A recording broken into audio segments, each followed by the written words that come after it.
Hi everyone, आज मेरे साथ है Arsh Goyal, the apparent man on mission to find great off campus opportunities for everyone. So आज हम इनके बारे में थोड़ा जानेंगे। We'll have a lot of fun, थोड़ा इन्फॉर्मेटिव भी। So without a further do let's start with it. So पहले तो यार कैसे हो अर्श? Hi Simant, I'm doing great. I hope you are also doing great. तो बात करेंगे बहुत सारी चीज़ों के ऊपर and looking forward to this amazing session. तो सेम है यार।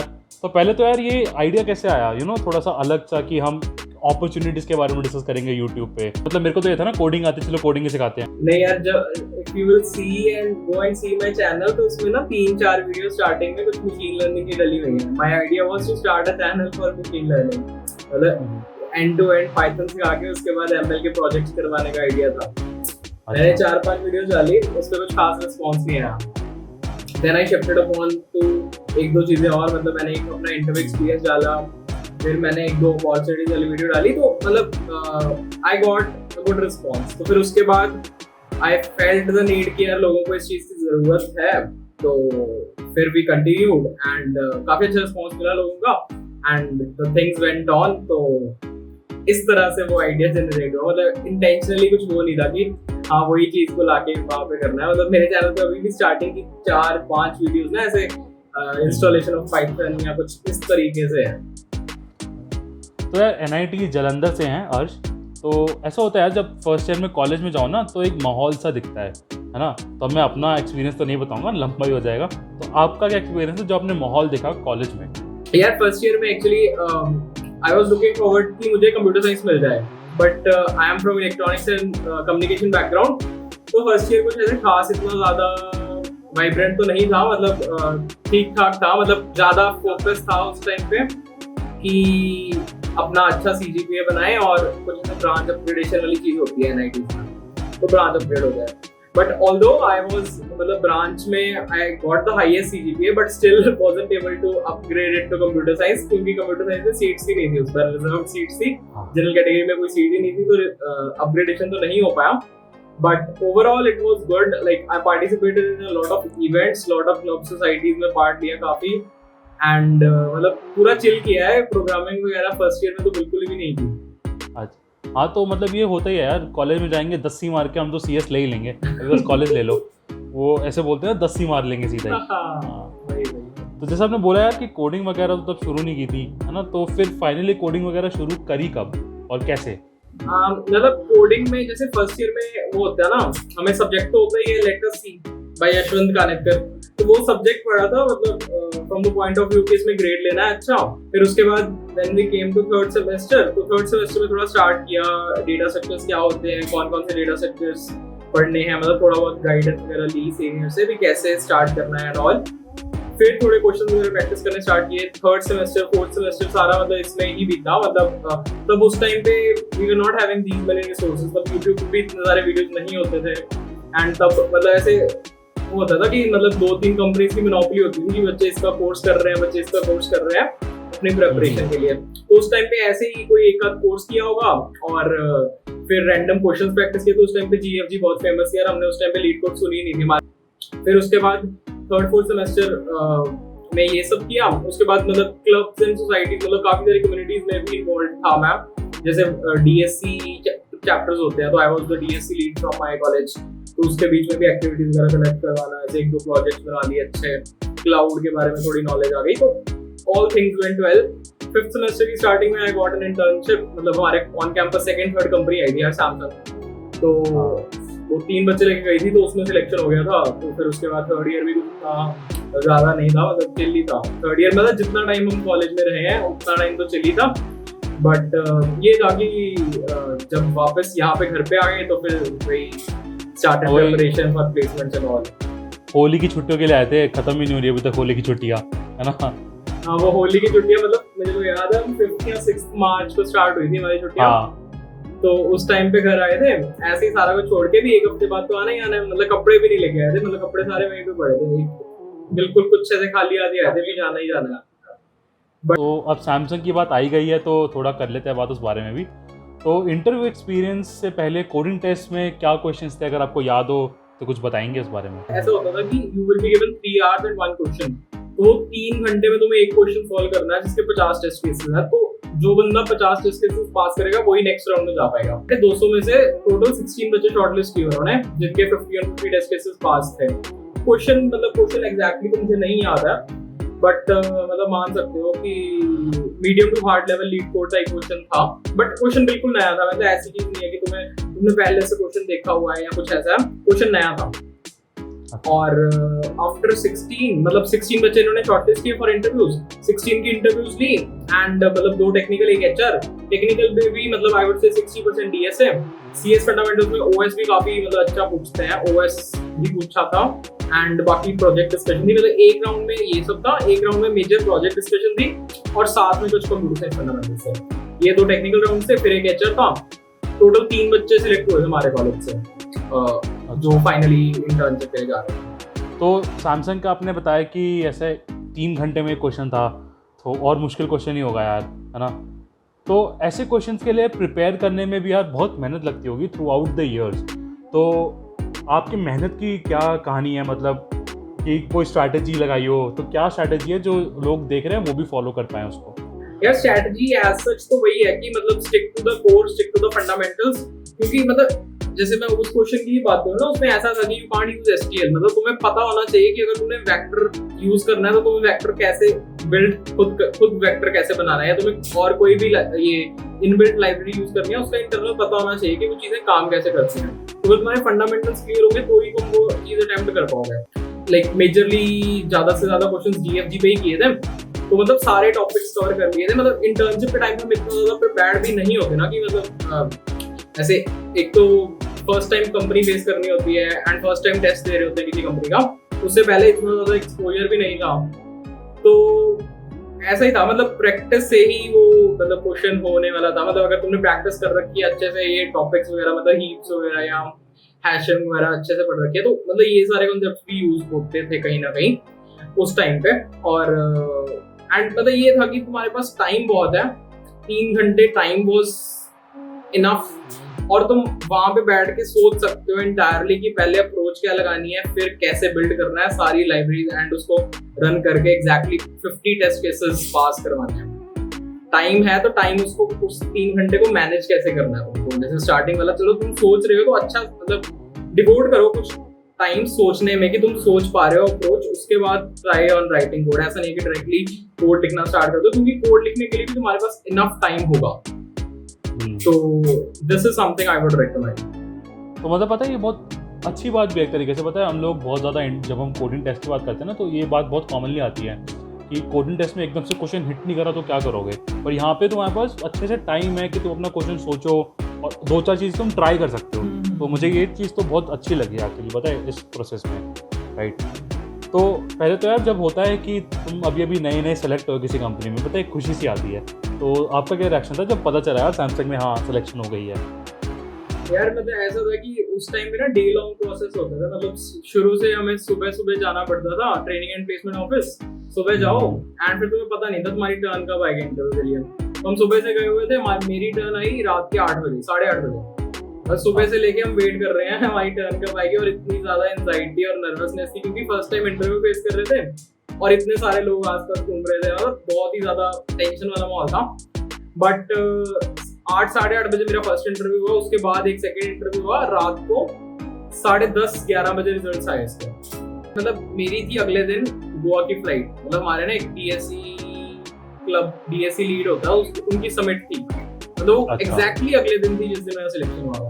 तो मेरे को था उसकी टेंशन, मतलब उसकी भी टेंशन थी कि उधर जाना है, मेरे को फ्लाइट पकड़नी है, तो मुझे जलंधर से चंडीगढ़ भी जाना। मतलब हमारा कॉलेज जलंधर में है ना। तो फिर आई लेफ्ट, मतलब मैंने टीपीओ मतलब इंटरव्यूज देके मैं चला गया था, भाई आई एम गोइंग, मेरा कैब वेट कर रही है, कैब में मैं जाऊंगा। तो मैंने अपनी पैकिंग स्टार्ट कर दी थी। मैं क्या रिजल्ट जो भी आएगा मेरे को बता देना। तो फिर मेरे को कॉल आया अपने ट्रेनिंग एंड प्लेसमेंट ऑफिसर का कि यू आर सिलेक्टेड, जल्दी से आ जाओ, अगर कॉलेज में हो तो फोटो करवा लेते हैं। काफी बहुत जल्दी में हुआ। एंड उसके बाद वो सारी रात तो मैंने ऐसे कॉल चलती रही, ऐसे दोस्तों से बात होती रही। फिर और वो सारी रात मुझे जागना भी था क्योंकि मैं चंडीगढ़ ट्रैवल कर रहा था। फिर उसके बाद चंडीगढ़ से गोवा की वो थी फ्लाइट थी डायरेक्ट। तो वो सारा दिन सारी रात सब मतलब जाग के ही बीती एंड लाइक एक्साइटमेंट तो थी ऊपर से। और पता है मतलब ये भी होता है ना, जब कोई प्रोसेस लंबा होता है ना, तो तुम्हारे दिमाग में ना सब कुछ चलने लग जाता है कि यार कहीं इस क्वेश्चन का आंसर ये तो नहीं बोल सकता था, ये तो गलत नहीं था। तो वो सब चीज़ें हुई थी आपके साथ? मतलब इतना मतलब ठीक है, मतलब अप्रोच क्लिक कर जाती है ना एक बार, अगर अप्रोच एक बार क्लिक कर जाए तो तुम्हें थोड़ा विश्वास हो जाता है कि हाँ ये सही चीज, सही डायरेक्शन में जा रहे हैं एंड वो चीज काम करेगी, तो अपने आप पे विश्वास भी रखो, उसको टाइम लगा के सोचो। ऐसा नहीं है कि कुछ भी ऐसे पहली बार क्वेश्चन देखा एंड ऐसे रैंडमली कुछ भी कोड करना शुरू कर दिया, ऐसा नहीं है। मतलब अप्रोचेस आती हैं, बट अगर तुम श्योर हो कि मतलब कुछ ना कुछ तो बनेगा ही, मतलब अगर 50 टेस्ट श्योर हो कि इतने तो पास होंगे ही कम से कम, ऐसा नहीं है कि मतलब अप्रोच ही गलत है। तो मेक श्योर कि तुम्हारी अप्रोच डायरेक्शन सही हो एंड बाकी कुछ कॉर्नर केसेस, एज केसेस तो हमेशा रह ही जाते हैं, फिर वो एंड पे जब तुम कोड इवैल्यूएट करते हो उसके बाद उसको करेक्ट कर पाओगे ना। मतलब बाकी फिर आज लिंक्डइन स्टेटस मैंने देखा ही था, लक फैक्टर तो होता ही है यार। हाँ, मतलब लक फैक्टर इज वो भी एक चीज है, मतलब काफी वही किसी को वो क्वेश्चन ऑल्दो उसने किया हो, चाहे पहले उस टाइम पे क्लिक करे ना करे, तो एवरीथिंग मैटर्स। तो जब हम इस नर्वसनेस और इस एंजाइटी की थोड़ी बात कर ही रहे हैं, तो पता है जब हम कोडिंग करते हैं during the process of preparing for placements, coding question कई बार नहीं भी निकलता और उसमें कई बार लोग बहुत ज़्यादा डीमोटिवेटेड फील करते हैं। तो ऐसा कभी हुआ, और हुआ तो then how did you deal with this demotivation? बहुत बार होता था ऐसा, मतलब स्टार्टिंग में जब इंटर्नशिप के टेस्ट ले रहे होते थे कि ये क्वेश्चन कैसे होगा, मतलब ऑनलाइन कोडिंग टेस्ट की मेजर चैलेंज होता था, मतलब अगर वो हो जाए तो फिर सभी हो जाए। तो ऑनलाइन कोडिंग टेस्ट में मतलब एक तो क्वेश्चन की स्टेटमेंट बहुत बड़ी सी होती है ना, मतलब हम यूज टू थे कि जीएफजी से क्वेश्चन करते हैं, वो डायरेक्टली हाँ ये वाला डेटा सेट है, ये वाला क्वेश्चन करना है, ये डेटा सेट यूज करके ऐसे क्वेश्चन करना है, मतलब ऐसे इतना ज्यादा सीपी का एक्सपोजर नहीं था। तो उस टाइम पे जब ऑनलाइन असेसमेंट के क्वेश्चन आते थे तो वो बड़ी सी स्टेटमेंट वाले आते थे, उसमें हमें खुद फिगर आउट करना पड़ता था कि एग्जैक्टली क्वेश्चन क्या है, उसको कैसे सॉल्व करेंगे, कौन कौन क्या क्या डेटा सेट रख सकते हैं। तो वो थोड़ा टिपिकल प्रोसेस था, वो मतलब बंदे को आ जाता है, एक्सपीरियंस हो जाता है। मतलब अगर 8-10 टेस्ट तुम दे लो ना, एंड मतलब ऑन कैंपस में ये फायदा है कि तुम्हें टेस्ट देने का मौका मिल जाता है काफी सारे, तो उसमें तुम्हें कॉन्फिडेंस गेन हो जाता है एंड उसमें थोड़ा ज्यादा एक्सपोजर मिल जाता है। तो मेजरली हम कह सकते हैं कि वो चीज मैटर करती है। अगर तुम्हारे पास नहीं एक्सपोजर है तो मतलब कॉन्टेस्ट दो, और कॉन्टेस्ट दो, लीड कोड में कॉन्टेस्ट दो, मतलब जितनी भी साइट्स पे कॉन्टेस्ट दे सकते हो दो, एंड उससे थोड़ा कॉन्फिडेंस ही बूस्ट अप होगा। मतलब स्टार्टिंग में तुम्हें लगेगा कि यार नहीं हो रहे, बट एक पॉइंट आएगा उसके बाद तुम्हें थोड़ा कॉन्फिडेंस बिल्ड होना शुरू हो जाएगा। तो दो चीज़ें और हैं। तो एक तो हम बात करते हैं कि रेज्यूमे का कुछ रोल होता है ना, और रेज्यूमे में क्या भरते हैं, प्रोजेक्ट्स एंड ऑल। तो आपके हिसाब से प्रोजेक्ट्स कितने इंपॉर्टेंट है और रेज्यूमे कितना इंपॉर्टेंट है? वो एक पन्ना जो हम ले जाते हैं किसी इंटरव्यू के आगे, कितनी इंपॉर्टेंस है उसकी? यार मतलब मैं कहूँगा कि प्रोजेक्ट ना तुम्हारा इंटरव्यू में टाइम निकालने के लिए बहुत हेल्प करता है। मतलब नहीं तो इट वुड बी समथिंग कि मतलब प्रोजेक्ट ऐसी चीज है जो तुम खुद से प्रिपेयर करके जा सकते हो इंटरव्यू के लिए। मतलब बाकी चीजें तो ऐसा है ना कि कुछ भी कहीं से भी पूछ सकता है, बट प्रोजेक्ट इज समथिंग कि हाँ तुम्हें पता है कि ये इस चीज की डिस्कशन होनी है, मोस्टली इंटरव्यूज में होती है, तो इसको तुम अच्छे से प्रिपेयर करके जा सकते हो। मतलब इसमें से अगर कुछ भी पूछे तो आई शुड बी 100% कॉन्फिडेंट। तो वो चीज तुम्हारा एक पॉजिटिव फैक्टर प्ले करती है। मतलब अगर इंटरव्यू तुम्हारी मे बी मतलब नहीं अच्छी चल रही है इतनी ज्यादा, एंड किस मतलब ऐसे तुम मतलब क्वेश्चंस नहीं हो रहे हैं या कुछ ऐसे कम हो रहे हैं या तो तुम्हें डाउट है कुछ, बट फिर भी अगर बंदा ये प्रोजेक्ट्स वाला सेक्शन आता है तो प्रोजेक्ट्स डिस्कस करने आता है, तो तुम वो चीज बहुत कॉन्फिडेंटली बोल पाओगे उसको इंटरव्यूअर को कि हाँ ये चीज मैंने की हुई है। तो मे बी तुम्हारा इंटरव्यू का थोड़ा माहौल चेंज हो जाए, इंटरव्यू का जो सीन है वो जैसे चल रहा है उससे थोड़ा सा शिफ्ट हो जाए। तो प्रोजेक्ट्स काफी इंपॉर्टेंट है यार। मतलब ऐसा है कि तुम्हें एक्सप्लेन करना आना चाहिए उन प्रोजेक्ट्स को। ऐसा नहीं कि तुम्हें हाँ तुमने किए हुए हैं, अगर तुम उसको अच्छे से एक्सप्लेन कर पा रहे हो, इंटरव्यूअर को इम्प्रेस कर पा रहे हो, तो ही उन प्रोजेक्ट्स का फायदा है। मतलब ऐसा भी नहीं है कि जो प्रोजेक्ट्स ऑलरेडी बन रखे हैं वो तुम सेम बना दो, कुछ थोड़ा बहुत ऐसे चेंज होना चाहिए। मतलब कोई ऐसी एक यूएसपी होनी चाहिए कि that will make your project different from others. तो वो थोड़ा सा ध्यान रखना। तो ये सब तो हो गया यार ऑन कैंपस का। तो मैं कुछ आपकी स्पेशलिटी के बारे में पूछ लेता हूँ। तो कोई इंसान अगर ऑफ कैंपस अपॉर्चुनिटीज ढूंढ रहा है तो आपके यूट्यूब चैनल के अलावा कैसे ढूंढ सकता है? मतलब ऐसे थोड़ा बंदे को अवेयर रहना चाहिए। जैसे आई गॉट मतलब मेरे पास इस सैमसंग के अलावा ना 2 और ऑफर्स हैं। एक ऑफर था अमेरिकन एक्सप्रेस का और एक था लोज ग्रुप ऑफ कंपनीज का। मतलब ये दोनों भी ऐसे अच्छी कंपनीज हैं, इनके ना कैंपस हैकाथॉन्स होते थे। तो ऐसे ही मतलब फर्स्ट सेकंड ईयर में तो we were not even aware कि यार ये सब होता है। मतलब अब मुझे पता है कि फर्स्ट ईयर में क्या कुछ कर सकते थे, सेकंड ईयर में हम क्या कुछ कर सकते थे, ये भी चीज होती है, ये भी चीज होती है। मतलब हमारे टाइम पे तो बिल्कुल अवेयरनेस नहीं थी। तो थर्ड ईयर में ऐसी एक हैकाथॉन आई थी, उसमें हमने पार्ट लिया एंड उसके थ्रू भी हमें मतलब लोज ग्रुप ऑफ कंपनीज की एक हैकाथॉन थी। उसमें आइडिया सबमिट किया, शॉर्टलिस्ट हुए, फिर ऐसे प्रेजेंटेशन वगैरह दी फिर उसमें इंटरव्यू राउंड्स हुए, फिर जाके उधर से भी एक फाइनल पीपीओ मिल गया था और वो भी काफी अच्छा पैकेज ऑफर कर रहे थे। उसके बाद एक अमेरिकन एक्सप्रेस की हैकाथन होती है, लास्ट ईयर हुई थी कोड स्ट्रीट, वो अभी भी शायद चल रही थी, मतलब इसी मंथ पता नहीं पिछले मंथ चल रही थी। तो उस हैकाथन में भी we were in the top 12, मतलब 12 टीम उन्होंने सिलेक्ट की थी। फिर जो फाइनलिस्ट होते हैं ना उनको इनवाइट करते हैं कि if you want to work at the company, तो फिर उधर से भी एक वीडियो मिला था। तो ऑफ कैंपस का मेरा थोड़ा सा ऐसा सीन रहा है कि आई वाज इन्वॉल्वड, मतलब जैसे कम्युनिटीज में इन्वॉल्व था काफी। तो स्टूडेंट से इंटरेक्शन होती रहती थी, मतलब जो टीम मेरे कॉलेज के बच्चों की टीम थी या ऐसे सब आसपास होती रहती थी, एंड काफी एंड थोड़ा लिंक्डइन से भी बंदा यार होने लग जाता। तो धीरे धीरे करते करते थोड़ा वो रेपो सा बन गया कि हाँ यार ठीक है यार ऑफ कैंपस में भी निकाल सकते हैं, कोई इतना ज्यादा फाड़ चीज नहीं है। मतलब पहले हम ऐसे सोचते थे कि ऑफ कैंपस इज समथिंग की बहुत ज्यादा टफ होती है, मतलब कुछ हो ही नहीं सकता उसमें, तो ऐसा वाला नहीं है। बट अब थोड़ा लगता है कि मतलब ठीक है, process is same but getting to that opportunity is a little difficult, मतलब बोल सकते हैं। बट ओवरऑल कोई ऐसी खास दिक्कत नहीं है, मतलब बहुत सारी अपॉर्चुनिटीज है, बहुत सारी साइट्स हैं, बहुत कुछ है। मतलब बंदे को अगर बंदा खुद से अवेयर है ना तो कुछ मिस नहीं होगा उसका, मतलब उसको खुद अवेयर रहना है। क्योंकि अगर तुम खुद ही अवेयर नहीं रह रहे हो, मतलब प्रिपरेशन का भी फिर कोई फायदा नहीं है ना, अगर तुम राइटली अप्लाई नहीं कर रहे हो जहाँ पे अप्लाई करना है एंड अपॉर्चुनिटीज मिस कर रहे हो। और वो भी टीयर 3, टीयर 2, टीयर 3 स्टूडेंट्स के लिए, मतलब जिनके कॉलेज में नहीं आती तो उनको तो बाहर ही ढूंढनी पड़ती है ना।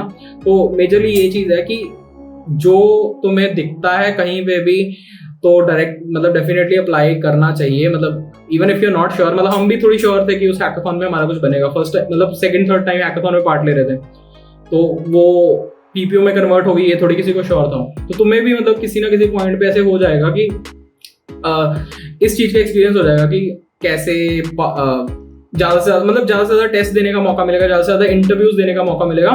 तो ये सारी चीजें फैक्टर्स भी मैटर करेंगे। तो जैसे एक बात बोली कि फर्स्ट ईयर में तो नहीं था पर अब पता है, तो वो सर्वाइवर बायस है ना, तो वो दिमाग में आता ही है कि एक बार तुम उस प्रोसेस के थ्रू हो गए हो तब तुम्हें सब पता है। बट जब हम उस सिचुएशन में थे तब थोड़ा सा समझ ही नहीं आ रहा था कि क्या करें। तो यार बहुत ही ज़्यादा अच्छा लगा बात करके, काफ़ी चीज़ें सीखने को भी मिली। तो एनी क्लोजिंग एडवाइस या closing words for everyone who is watching this, या इंटर्न एक्सपीरियंस ही शेयर कर दीजिए अपना सैमसंग का, वो भी अच्छा रहेगा। हाँ मतलब क्लोजिंग वर्ड में इंटर्न एक्सपीरियंस तो काफ़ी अच्छा था, मतलब काफ़ी सपोर्टिंग था, काफ़ी मतलब मेंटर्स वगैरह काफ़ी सपोर्टिंग थे। फर्स्ट टाइम वर्चुअल इंटर्नशिप थी और मतलब कंपनी को भी सारा सेटअप वगैरह ऑनलाइन करना था। मतलब overall it was very great, मतलब सारा हेल्प, मतलब काफ़ी लोग काफ़ी हेल्पफुल हैं सैमसंग में, ऐसी कोई बात नहीं है। पर मतलब final piece of advice I would like to say कि यार मतलब सबके साथ ही होता है। मतलब इफ यू आर फीलिंग कि तुम्हें टेस्ट लिंक नहीं आ रहे, तुम्हारा ऑनलाइन असेसमेंट क्लियर नहीं हो रहा, इवन इफ तुमने सारे क्वेश्चन सॉल्व किए तो भी तुम्हारा शॉर्टलिस्ट नहीं हो रहा, मतलब ये चीज सबके साथ ही होती है। मतलब यू आर नॉट वेरी, मतलब सिर्फ तुम ही नहीं हो। तो मेक श्योर कि इस चीज से डीमोटिवेट होके अप्लाई करना नहीं बंद करना, मतलब अप्लाई करते रहो and the time will come कि तुम्हें लगेगा कि हाँ यार चीजें आर ऑन द लाइन, मतलब चीजें वर्क कर रही हैं, काम कर रही हैं एंड धीरे धीरे सारी चीजें सेटल अप होने चाहिए। मतलब आई हैव सीन पीपल जिन्होंने 20 इंटरव्यूज दिए हैं, 20 कंपनीज के इंटरव्यूज दिए हैं, they are very good, interviews ही नहीं क्लियर होते कई बार। तो मतलब at the end they are at a good place. तो मेक श्योर कि ये चीज दिमाग में रखनी है कि यार अगर हम हार नहीं माननी है, अगर हम करते रहेंगे चीजें तो डेफिनेटली एक ना एक टाइम तो आएगा ना कि जब will be at a good place जो हम चाहते हैं। तो बस यही वर्डिंग से I would like to end, and it was great talking to you, Simant, and all the best for your future journey and congratulations for your offer and yeah. So anyway, thank you Arsh for the great interview. So for everyone watching, I hope you liked this interview today. So for more such content, पहले तो आप अर्श के channel पे जा सकते हैं, बहुत अमेजिंग चीज़ें पोस्ट कर रहे हैं, अर्श पे इंटरव्यूज हो गए, ऑफ कैंपस अपॉर्चुनिटीज हो गई एंड व्हाट नॉट। एंड मेरे चैनल पे भी I am also going to bring a lot of interviews, थोड़ा bitcoin related stuff and much more. So make sure you subscribe, like and share this video with your friends who are looking for off-campus opportunities, looking to apply at Samsung for interview experience. So thank you everyone for joining and take care and stay safe. Bye bye.